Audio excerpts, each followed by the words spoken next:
भगवान बुद्ध के दूत से कांप उठे घुसपैठिए। एक बौद्ध संत ने पासपोर्ट को बनाया मंत्र। कैसे सीएए करेगा नागरिकता जिहाद को पस्त। बांग्लादेश से आने वाले भगवान बुद्ध के दूत ने खोल डाली करोड़ों हिंदू की आंखें। बौद्ध भिक्षु के पासपोर्ट में छिपा है सीएए और एनआरसी का मंत्र। दोस्तों, अगर कोई आपके घर में आकर फर्जी दस्तावेज दिखाने लगे तो क्या आप उस व्यक्ति को अपना घर दान में दोगे? आपका जवाब होगा कि बिल्कुल भी नहीं। पर चाहे आपके घर पर कब्जा हो या फिर ना हो, लेकिन भारत देश में आपके बच्चों के भविष्य पर नागरिकता जिहाद ने कब्जा कर लिया है। इसलिए भारत की सुरक्षा के लिए एनआरसी और सीएए जैसे नियमों को लागू करना बेहद जरूरी भी हो गया है। आपके सुनकर होश उड़ जाएंगे कि नागपुर के क्षेत्रीय पासपोर्ट कार्यालय पर बांग्लादेश के एक बौद्ध भिक्षु ने नागरिकता जिहाद का एक नमूना सामने रखा है। उन्होंने खुद बताया कि वो नकली आईडी के साथ काफी वक्त से भारत में रह रहे हैं और फर्जी दस्तावेजों के माध्यम से उनको एक पासपोर्ट भी मिल गया। दोस्तों, इन बौद्ध भिक्षु का नाम जोयसन बरुआ है। आप इनसे कोई भी नफरत का भाव मत रखिएगा, क्योंकि इन्होंने भारत में बढ़ रही बांग्लादेशी जिहाद की आंधी का सच खोलने के लिए यह खेल रचा था। वो खुद कहते थे कि बांग्लादेश में हिंदू ही नहीं बल्कि बौद्ध धर्म को मानने वाले भी शोषण का शिकार बनकर रह गए हैं। मतलब एक बौद्ध भिक्षु संकेत दे रहा है कि अवैध घुसपैठियों का टारगेट केवल हिंदू नहीं है, बल्कि सिख, ईसाई, जैन और बौद्ध भी घुसपैठियों की हेट लिस्ट का एक हिस्सा है। इस सब को अगर आप देश हित की भावना से समझे तो यह एक अलग जिहाद यानी कि नागरिकता जिहाद है।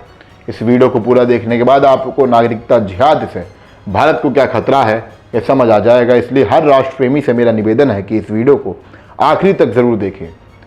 नमस्कार, आपका स्वागत है द कर्मा पर। दोस्तों, प्रधानमंत्री मोदी ने 15 अगस्त 2025 को लाल किले से कहा था कि भारत में घुसपैठिए हमारी बहन बेटियों को नोच कर खाना चाहते हैं। आज प्रधानमंत्री मोदी की इस बात को बौद्ध भिक्षु जोयसन बरुआ ने सच साबित भी कर दिया है।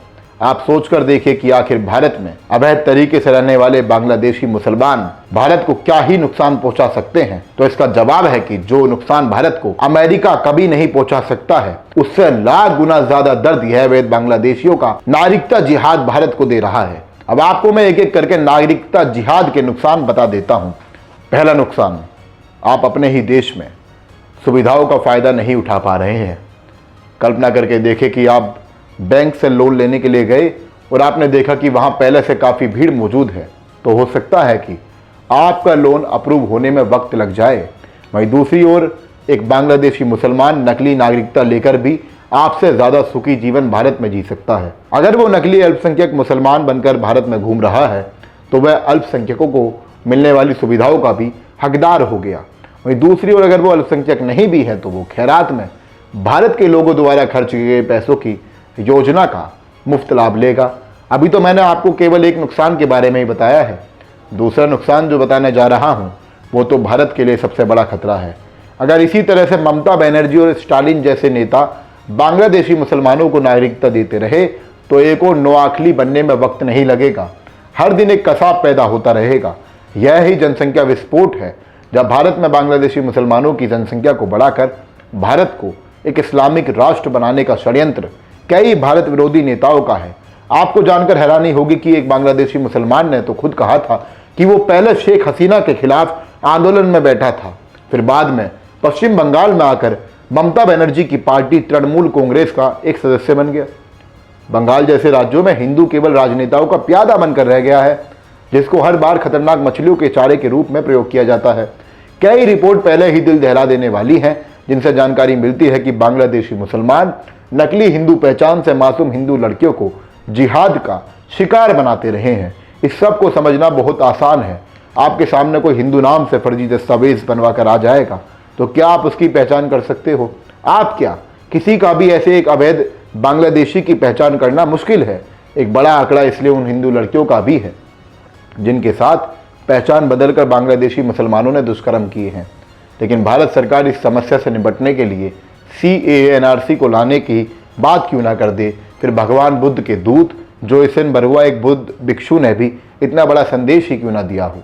पर आप देखना, जब एनआरसी सीएए की बात होगी तो शाहीन बाग से लेकर दिल्ली के सीलमपुर का आप नज़ारा देख लेना।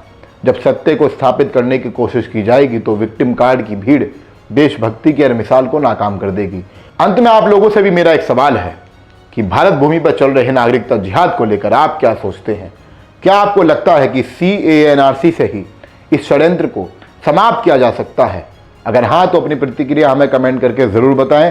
साथ ही ऐसे वीडियो देखने के लिए हमारे चैनल को भी सब्सक्राइब कर लीजिए। धन्यवाद।